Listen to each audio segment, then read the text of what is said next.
नमस्ते एवरीवन। तो आज अपन पढ़ते हैं BHSC 134 यूनिट नंबर 10 चल रहा था दोस्तों। इसमें पार्ट नंबर 3 पढ़ते हैं, ठीक है। तो आज गरम दल के बारे में जानेंगे। गरम दल यानी कि उग्र दल का सैद्धांतिक आधार वो समझते हैं, ठीक है।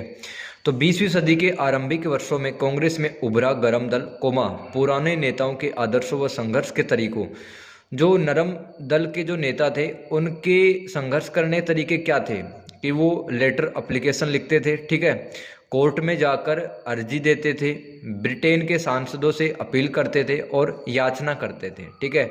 इस प्रकार के जो तरीके थे नरम दल के, उनकी आलोचना करते हैं गरम दल के नेता। तो गरम मिजाज के लोगों का दोस्तों स्वराज्य था, जिससे वे आत्मनिर्भरता और आत्मविश्वास के माध्यम से प्राप्त करना चाहते थे। इसके प्रमुख नेता, गरम दल के प्रमुख नेता कौन कौन से थे? अरविंद घोष, बाल गंगाधर तिलक, विपिन चंद्र पॉल और लाला लाजपत राय के राजनीतिक आदर्शों एवं कार्य प्रणाली में भिन्नता थी। जैसे दोस्तों जो लोकमान्य बाल गंगाधर तिलक थे, उनका जो स्वराज्य था वो एक प्रकार का स्वशासन था, परंतु अरविंद का स्वराज्य अंग्रेजों के नियंत्रण से पूर्णतया स्वतंत्रता थी, ठीक है। तो दोस्तों यहाँ पर तिलक जी और अरविंद जी, ठीक है, दोनों के जो सोच थी वो अलग अलग थी। तिलक का स्वराज्य एक प्रकार का स्वशासन था, परंतु अरविंद का स्वराज्य अंग्रेजों के नियंत्रण से पूर्णतया स्वतंत्रता थी, ठीक है। इसमें कुछ नेताओं के विचार भी समय के अनुसार बदलते रहे। जैसे प्रारंभ से ही सरकार के घोर विरोधी रहे तिलक, अंतिम दौर में सरकार से सहयोग करने में सहमत हो गए। गरम दल के नेताओं ने अपनी सांस्कृतिक विरासत से प्रेरणा ग्रहण की। वे परम राष्ट्रवादी थे। इनके अनुसार भारत के लोग अन्य देश के लोगों के साथ आत्मसम्मान के साथ मिले। गरम दल के राष्ट्रवाद में सामाजिक, आर्थिक और राजनीतिक आदर्शों का समावेश था। महाराष्ट्र में गरम दल का नेतृत्व बाल गंगाधर तिलक, बंगाल में विपिन चंद्र पॉल और अरविंद घोष व पंजाब में लाला लाजपत राय कर रहे थे। देखो अभी अपने क्या पढ़ा है। महाराष्ट्र में गरम दल के सबसे बड़े नेता कौन थे? बाल गंगाधर तिलक थे। बंगाल में विपिन चंद्र पॉल थे और अरविंद घोष थे। तथा पंजाब में गरम दल के सबसे बड़ा नेता लाला लाजपत राय जी थे। अरविंद घोष ने देशवासियों में राष्ट्रभक्ति जगाने हेतु एक पत्र में कहा था। अरविंद घोष ने क्या कहा था एक पत्र में? मैं अपने देश को अपनी माँ मानता हूँ, मैं उसकी आराधना या पूजा करता हूँ, मैं उसकी स्तुति भी करता हूँ। तो बंकिम चंद्र चट्टोपाध्याय के अनुसार किसी भी सुधार से पहले लोगों में नैतिक व धार्मिक पुनः उत्थान आवश्यक है। यह पुनः उत्थान मतलब वापस से जागना। यह पुनः उत्थान केवल धर्म के मूल सिद्धांतों के आधार पर ही संभव है। किसका मानना था? बंकिम चंद्र चट्टोपाध्याय का, ठीक है। अब अपन समझते हैं गरम दल की कार्रवाई के बारे में। तो गरम दल के सभी सदस्य प्रजातंत्र में, ठीक है, संविधान और स्वदेशी की बात कर रहे थे तथा राष्ट्रीय आंदोलन के सामाजिक आधार को लगातार बढ़ाना चाहते थे गरम दल के नेता। इन लोगों ने अनेक समाचार पत्र निकाले और अपना संदेश समाज के एक बड़े वर्ग तक पहुंचाया। इन लोगों की पक्की धारणा था कि अंग्रेज बिना किसी प्रत्यक्ष क्रिया या डायरेक्ट एक्शन करना ही पड़ेगा अंग्रेजों पर, इनका मानना था। और दोस्तों जब तक अंग्रेजों पर दबाव नहीं पड़ेगा वो भारत नहीं छोड़ेंगे, गरम दल के नेता मानते थे। इसलिए इन्होंने लोगों को असहयोग, प्रतिरोध, सामूहिक आंदोलन, सामाजिक बहिष्कार, आत्मनिर्भरता, स्वदेशी उत्पादों के प्रयोग, दुख सहने की शक्ति जैसे उपकरणों को अपनाने के लिए प्रेरित किया। वे यह भी चाहते थे कि भारत के प्रशासन में भारतीय की भागीदारी अधिकतम हो तथा सरकारी शोषण खत्म हो। तिलक नहीं चाहते थे कि विदेशी सरकार जनता के निजी और व्यक्तिगत जीवन में हस्तक्षेप करे। 1891 ईस्वी की विवाह की न्यूनतम आयु बढ़ाने वाले विधेयक को लेकर उनका झगड़ा हो गया था। तो तिलक जी का झगड़ा किससे हो गया? ठीक है, समाज सुधारकों से। वे समाज सुधारक जो कि विवाह की न्यूनतम आयु को बढ़ाना चाहते थे, जो कि विधेयक आया था 1891 में, तो उसका विरोध किया था तिलक ने, ठीक है, तिलक जी ने। तो 1893 ईस्वी में दोस्तों गणपति महोत्सव प्रारंभ किया गया तिलक जी के द्वारा। सन 1893 ईस्वी में अरविंद घोष ने इंदु प्रकाश पत्र लिखा था देशवासियों के हृदय में राष्ट्र प्रेम जगाने हेतु। तिलक ने 1895 ईस्वी में पूना में नेशनल सोशल कॉन्फ्रेंस को अपना अधिवेशन नहीं करने दिया था। तिलक ने 1895 ईस्वी में पूना में नेशनल सोशल कॉन्फ्रेंस को अपना अधिवेशन नहीं करने दिया था। क्यों नहीं करने दिया था? क्योंकि दोस्तों नेशनल सोशल कॉन्फ्रेंस में उदारवादियों का प्रभाव था, इसलिए तिलक ने इसके अधिवेशनों का विरोध किया था। नेशनल सोशल कॉन्फ्रेंस के अधिवेशनों का विरोध किसने किया? तिलक जी ने। तो 1895 ईस्वी में दोस्तों पूना सार्वजनिक सभा में अब उदारवादियों की जगह गरम दल का प्रभुत्व डोमिनेंस स्थापित हो गया था। महाराष्ट्र में शिवाजी उत्सव सर्वप्रथम 15 अप्रैल 1896 ईस्वी में बाल गंगाधर तिलक द्वारा बनाया गया था। 4 नवंबर 1896 ईस्वी को दक्कन सभा की स्थापना से महाराष्ट्र में नरम दल और गरम दल का पूर्णतः अलगाव हो गया। तो देश में सबसे पहले गरम दल और नरम दल कब अलग हुए? जब दक्कन सभा हो रही थी। ठीक है, 4 नवंबर 1896 को दक्कन सभा हुई और इस सभा से ही गरम दल और नरम दल महाराष्ट्र में अलग हो गए। पूरे देश भर में अभी अलग नहीं हुए थे। लेकिन दोस्तों बंगाल के जो गरम दल के नेता भी विपिन चंद्र पॉल अभी भी उदारवादियों खेमे में थे। कैसे?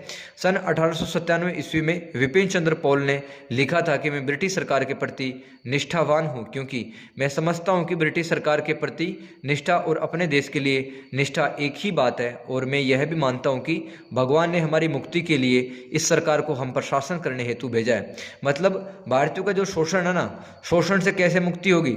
जब अंग्रेज यहाँ पर सही प्रकार से शासन करेंगे। अंग्रेजों के सपोर्ट में थे शुरुआत में विपिन चंद्र पॉल। लेकिन दोस्तों 1902 ईस्वी में पॉल के विचार बदले और वे ब्रिटिश सरकार तथा कांग्रेस की उदारवादी नीतियों की आलोचना करने लगे। लाला लाजपत राय ने 1893 ईस्वी से 1900 ईस्वी तक कांग्रेस के किसी भी अधिवेशन में भाग नहीं लिया। क्यों नहीं लिया? क्योंकि कांग्रेस की नरम और अस्थिर नीतियों से लाला लाजपत राय ज़्यादा आकर्षित नहीं हुए। 1904 और 5 की जापान की रूस पर विजय तथा 1896 ईस्वी में इथोपिया की इटली पर विजय। इथोपिया अफ्रीका महाद्वीप का देश है। इथोपिया की सेना ने इटली की सेना को हरा दिया और जापान की सेना ने रूस की सेना को हरा दिया था 1904 में। तो दोस्तों इस प्रकार की जो विजय है, इन्होंने पूरे एशिया में नवीन उत्साह का संचार किया। एशियाई और अफ्रीकी राष्ट्रों की इन विजयों ने यूरोप की श्रेष्ठता का जो भ्रम था उसे तोड़ दिया और भारतीयों में नया आत्मविश्वास जगा दिया। गरम दल के नेता अरविंद घोष, लोकमान्य बाल गंगाधर तिलक, विपिन चंद्र पॉल तथा लाला लाजपत राय स्वदेशी आंदोलन को पूरे देश में लागू करना चाहते थे, जबकि नरमपंथी सिर्फ इसे बंगाल तक सीमित रखना चाहते थे। दोनों दलों के बीच मतभेद बढ़ते गए। ठीक है, 1907 ईस्वी के कांग्रेस के सूरत अधिवेशन में कांग्रेस नरम दल व गरम दल में विभाजित हो गई थी। ये भी ध्यान रखना। अब पढ़ते हैं दोस्तों बंगाल विभाजन के बारे में। विदेशी वस्तुओं का बहिष्कार किया गया था उसके बारे में भी, और स्वदेशी आंदोलन तथा राष्ट्रीय शिक्षा के बारे में पढ़ेंगे। तो भारत के तत्कालीन वायसराय लॉर्ड कर्जन वायसराय थे। इन्होंने 20 जुलाई 1905 ईस्वी को बंगाल विभाजन की आधिकारिक घोषणा की थी। 16 अक्टूबर 1905 ईस्वी को कर्जन ने मुस्लिम बहुल पूर्वी हिस्से को असम के साथ मिलाकर अलग प्रांत बनाया। हिंदू बहुल पश्चिमी भाग को बिहार और उड़ीसा के साथ मिलाकर पश्चिम बंगाल नाम दे दिया गया था। विभाजन पर कर्जन का तर्क था कि तत्कालीन बंगाल, जिसमें बिहार और उड़ीसा भी शामिल है, यह इलाका काफ़ी बड़ा है जहां प्रशासन को चलाना कठिन काम था। अंग्रेजी सरकार बंगाल विभाजन पर धर्म और जनसंख्या का तर्क दे रही थी। इस खबर ने भारतीयों में एकता जागृत कर दी। इसका विरोध करने हेतु लोग सड़कों पर उतर आए तथा 7 अगस्त 1905 ईस्वी को कलकत्ता के टाउन हॉल में विशाल जनसभा का आयोजन हुआ। बंगाल विभाजन के विरोध में लाखों लोग इस जनसभा में इकट्ठा हुए थे। रविंद्रनाथ टैगोर व रामेंद्र त्रिवेदी ने भी इसका विरोध किया था, बंगाल विभाजन का। तो कैसे विरोध किया उन्होंने? एक दूसरे के हाथ पर राखी बांधी थी। राखी दोस्तों भाईचारे का प्रतीक मानी जाती है। तो कई घरों में उस दिन चूल्हे भी नहीं जले थे। स्वदेशी आंदोलन पढ़ लेते हैं। देखो, इस आंदोलन की जड़ें बंगाल विभाजन से उत्पन्न हुई, जो लॉर्ड कर्जन के समय के बंगाल प्रांत को विभाजित करने के फैसले का विरोध करने के लिए शुरू किया गया था। तो भाई स्वदेशी आंदोलन, कोई भी आंदोलन के लिए कारण तो चाहिए। अभी कारण बंगाल विभाजन की जो योजना थी लॉर्ड कर्जन की, वहां से जनता को मिल चुके थे। जनता में काफ़ी गुस्सा था, इसलिए स्वदेशी आंदोलन किया गया। तो अगस्त 1905 ईस्वी में कलकत्ता के टाउन हॉल में विशाल बैठक आयोजित की गई, जिसमें स्वदेशी आंदोलन की आधिकारिक घोषणा की गई। मैनचेस्टर, दोस्तों इंग्लैंड का एक शहर का नाम है मैनचेस्टर में निर्मित कपड़ों तथा लिवरपूल, ये भी एक इंग्लैंड का शहर का नाम है, लिवरपूल के नमक जैसे सामानों का बहिष्कार किया गया और संदेश प्रचारित किया गया पूरे देश भर में कि जो अंग्रेजों का सामान है उसको नहीं खरीदना है, देश में बने हुए वस्तुओं का ही इस्तेमाल करना है। विभाजन लागू होने के बाद में लोगों ने वंदे मातरम गीत गाया। रविंद्रनाथ टैगोर के द्वारा अमर सोनार बांग्ला की रचना की गई थी।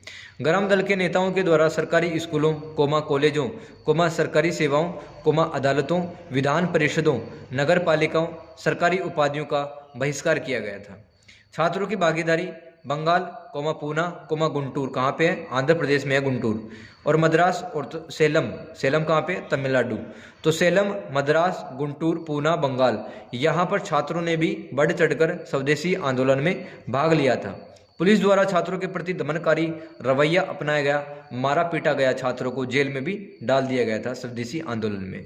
परंपरागत रूप से घरेलू महिलाओं ने भी इस आंदोलन में सक्रिय रूप से भाग लिया था।